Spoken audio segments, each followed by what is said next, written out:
안녕하세요. 텃밭주인 가수 유란입니다. 오늘은 호박, 오이, 고추, 수박, 참외 이런 위쪽에서 열리는 열매가 열린다든지 위에서 결실을 맺는 작물에 대해서 천연거름인데요. 제가 만들어 갖고 쓰고 있는데 저 같은 경우는 비료를 안 주니까 천연거름으로 비료, 화학비료보다 더 효과가 좋은 제가 천연비료를 오늘 또 한번 만들어 보려고 하는데요. 제가 이거 만들어 지금 쓰고 있는 건데 이거 깻목비료라고요. 깻목 액비입니다. 깻목 액비. 이거 진짜 초대박입니다. 초대박. 이거 하면요 수박, 참외, 고추를요 화학 비료만큼 오히려 더 잘되게 키웁니다. 단점이 있다면 조금 냄새가 난다. 그게 조금 단점이죠. 그래서 야외에서 하시는 분들한테 좀 좋을 것 같고요. 실내에서 하시는 분들 같은 경우는 이제 이런 걸 쓰기가 좀 힘들고 커피 거름, 커피 제가 발효해서 만든 거름 그걸 주시면 될 것 같습니다. 이런 플라스틱 통이 있어야 돼요. 이거 뭐 그릇 가게 같은 데 가면 팔잖아요. 주방 그릇 파는데 요거 한 13,000원 주고 샀습니다. 요거 큰거 요게 20리터 짜리거든요. 제가 이거는 만들어 놓고 쓰고 있는 거거든요. 이게 봄 여름에는 발효가 한 달이면 가능하고요. 뭐 가을 겨울 같은 경우는 조금 오래 걸립니다. 이게 왜냐면 10도 이상 10도하고 40도 사이에서 이게 발효가 되기 때문에 추운 겨울에는 발효가 되질 않아요. 그래서 될 수 있으면 겨울에 만드는 것보다 봄, 여름, 시원한 초가을까지 그때는 괜찮아요.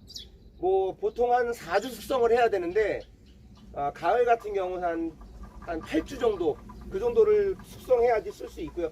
가을에 농사 안 짓잖아요. 그러니까 가을에 만들 일은 없고요. 봄, 여름에 만들어서 가을에 배추 같은 거 농사 지을 때 쓰면 좋습니다. 이게 냄새가 이걸 만들 때 이게 구더기가 낍니다. 여름이나 봄 같은 경우 만들 때 여름은 특히 그래요. 근데 봄 같은 경우 이렇게 구더기가 낍니다. 근데 구더기가 끼는 건 그냥 구더기도 거름으로 쓰시면 되고요. 처음에 만들고 막 한 2주 정도 지났을 때 여름에 만들면요 막 구더기 바글바글해요. 근데 저는 그냥 그 상태로 냅둡니다. 그냥 써요. 이것도 다 거름이니까요. 저 같은 경우 이 거름을 쓸 때 보통 추가로 거름을 주잖아요. 뭐 수박, 참외, 호박, 오이 뭐 이런 것들 있잖아요. 다 이런 거에 이 물 조로 요거 10리터짜리 조로 하나에 종이컵으로 요거 액비 한 컵을 따라서 줍니다. 10리터에 종이컵 한 컵. 이게 깻목 액비에는요 그 단백질이 굉장히 많이 여기 들어있다고 하는데요. 단백질이 있어서 이걸 같은 경우 원래 그 닭이나 이런 먹이로도 먹입니다. 그런데 이게 이제 오래 보관을 하면 곰팡이가 나요. 이 깻묵에. 그러면 이제 깻묵이 곰팡이가 나면 이게 동물한테 먹이면 안 되거든요. 그런데 거름을 만들어서 작물에 쓸 때는 전혀 상관이 없다고 합니다. 농업기술 분야에서 올려놓은 자료들을 또 제가 찾아갖고 제가 보고 말씀드리는 거고요. 이 깻묵이 곰팡이가 났을 때 작물에다 주는 건 상관이 없고요. 사람이나 동물이 먹지만 않으면 된다는 거죠. 단백질이 많이 함유하고 있는데요. 이 단백질이 이제 깻묵 액비를 만들어서 이게 분해가 되면 엄청난 질소를 많이 함유한 비료가 된다는 거예요. 질소를 함유한. 그러니까 질소라는 거는 위에서 잎성장을 도와주는 그 거름이잖아요. 그래서 위쪽에서 열리는 게 뭐냐? 배추, 무, 뭐 수박, 오이, 참외, 고추 이런 것들 뿌리에서 열리지 않는 거 이게 굉장히 좋습니다. 질소 함량이 매우 높습니다. 올해도 농사 지려면 또 많이 만들어 놔야 되거든요. 이거 바닷가에 가면 요즘에는 찾는 사람이 많아 갖고 돈 주고 판다고 하더라고요. 근데 저는 한 자루 그냥 얻어왔습니다. 자기네들도 쓰레기로 버려야 된다고 가져가줘도 고맙다고 그냥 주더라고요. 이게 덩어리 같은 건 호미 같은 걸로 다 부신 거를요 양파자루에다가 완전히 넣어줍니다. 이 안으로. 제가 오늘 보여드리는 거는요 10리터 물 10리터 기준에 제가 10리터 기준으로 만들어 드리는 거고 많이 쓰실 분들은 많이 하시면 됩니다. 이거 깻목 딱 한 개 부신 거고요. 고무다라 같은 거 하시면 돼요. 고무다라. 이게요 여기 뒤에 있는 이거 옥수수에 거름 짱입니다. 짱. 옥수수까지도 여기다 이렇게 집어 넣으세요. 이걸로 해도 비료보다 더 잘 큽니다. 그런 다음에 이제 여기다가 물을 한 10리터 정도 채웁니다.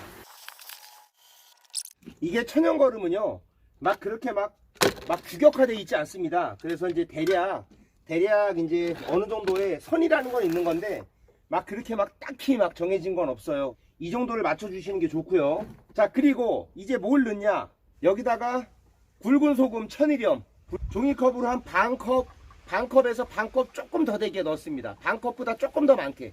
예, 이게 무슨 역할이냐면 부패 방지에 해주는 거고요. 그 다음에 이제 미네랄, 이게 미네랄 효과가 있습니다. 그리고 흑설탕을 종이컵으로, 종이컵 기준이에요. 요거 종이컵으로 2개를 넣어주시면 돼요. 이 흑설탕이 하는 일이 뭐냐면 여기에서 일어나는 발효균 있죠. 발효균들의 매개체 역할을 이 흑설탕이 해주는 거예요. 그 다음에 쌀뜨물, 쌀 씻고 남으신 거 있죠. 쌀뜨물을 종이컵으로 2컵 정도 넣어줍니다. 이게 뭐냐면 이게 이 발효균의 먹이 효과입니다. 먹이 효과. 2컵보다 조금 더 넣으셔도 상관은 없어요. 천연거름은 막 그렇게 막 정형화되어 있지 않습니다. 하지만 너무 많이 벗어나서는 안 되고요. 좀 남은 거 좀 넣어줄게요. 종이컵을 한 대략 2컵에서 2컵 한 반 정도 넣어주시면 됩니다. 이에머넥은 이거 인터넷에 팝니다. 인터넷에 팔고 동사무소 가면 주는 데들도 많아요. 이에머넥 종이컵으로 2컵이고요. 이건 유익균이에요. 유익한 균. 그리고 이 효모균들의 원천 역할이에요. 이게 제일 중요한 겁니다. 그다음에 이제 이거를요, 이제 뚜껑을 닫고 보관하는데 이렇게 막대기로요, 일주일에, 요즘에 봄 같은 때는 한 번, 2번씩 이렇게 시간 나면 한 번씩 져주세요. 져서 잘 이렇게 섞이게, 처음에 초반에. 그래서 4주 숙성하면 됩니다. 4주 숙성해서 그때부터 쓰시면 되고, 시간이 오래 머물수록 효과는 더 좋습니다. 그리고 뚜껑을 완전히 밀폐시키면 이게 가스 발생해서 펑 하고 터지는 효과가 있으니까, 될 수 있으면 뚜껑을 이렇게 완전히 닫지 마시고 이렇게 살짝 올려만 놓습니다. 그리고 그늘에 보관하시면 돼요. 햇빛에 없는 서늘한 그늘에 보관하시면 됩니다. 그리고 사용하실 때는 요거 종이컵으로 원액은 1컵, 그리고 조로 요거 10리터 물.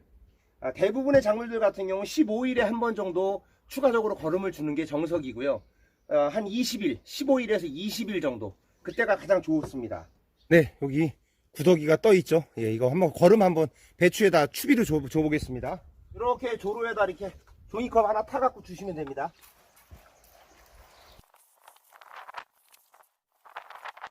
네, 고추에다가도 거름을 줄 건데요. 한번 줘보겠습니다. 이렇게 구더기째 줘도 상관없습니다. 네. 저는 고추에다 거름 줄 때는 이거 앞에 거를 빼요. 이거를, 왜냐면 지금 고추가 아직 이제 심은 지 이제 20일 됐는데요.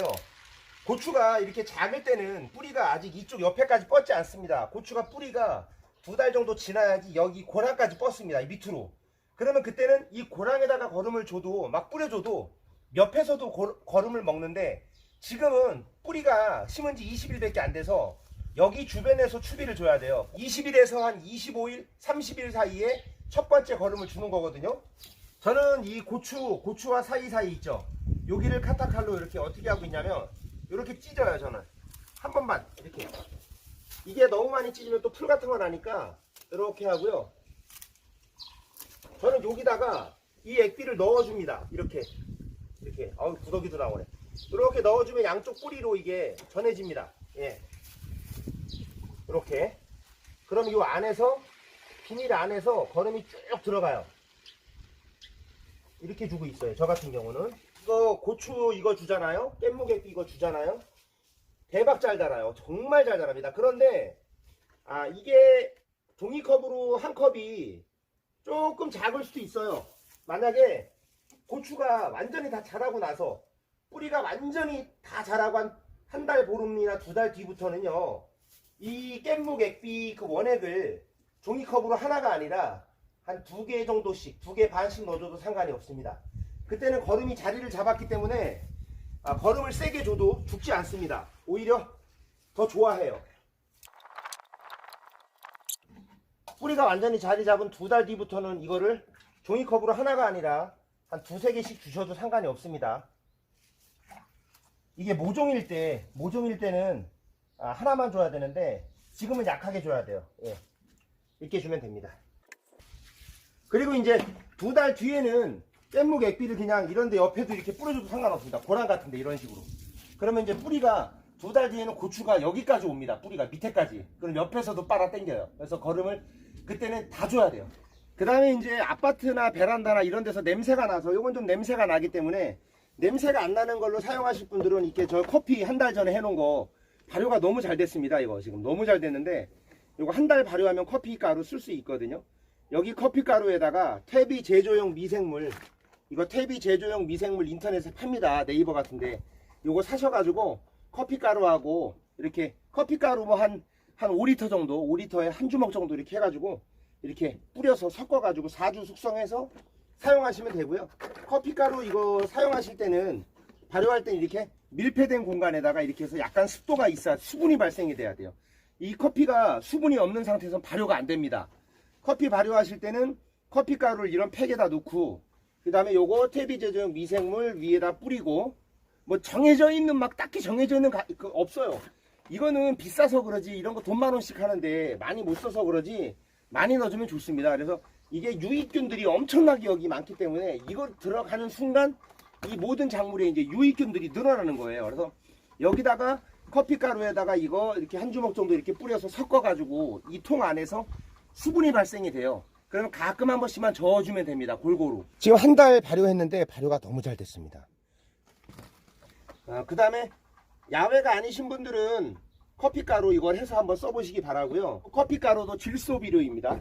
깻무 계피도 질소 비료이고요. 쌀겨 구할 수 있는 분들 이렇게 인터넷에 팔거든요. 쌀겨 넣으면 효과가 조금 더 극대화됩니다. 네, 오늘은 깻무 액비, 커피 거름, 천연 거름 만드는 방법 2가지 방법을 알아봤습니다. 도움이 되셨다면 구독과 좋아요 부탁드리겠습니다.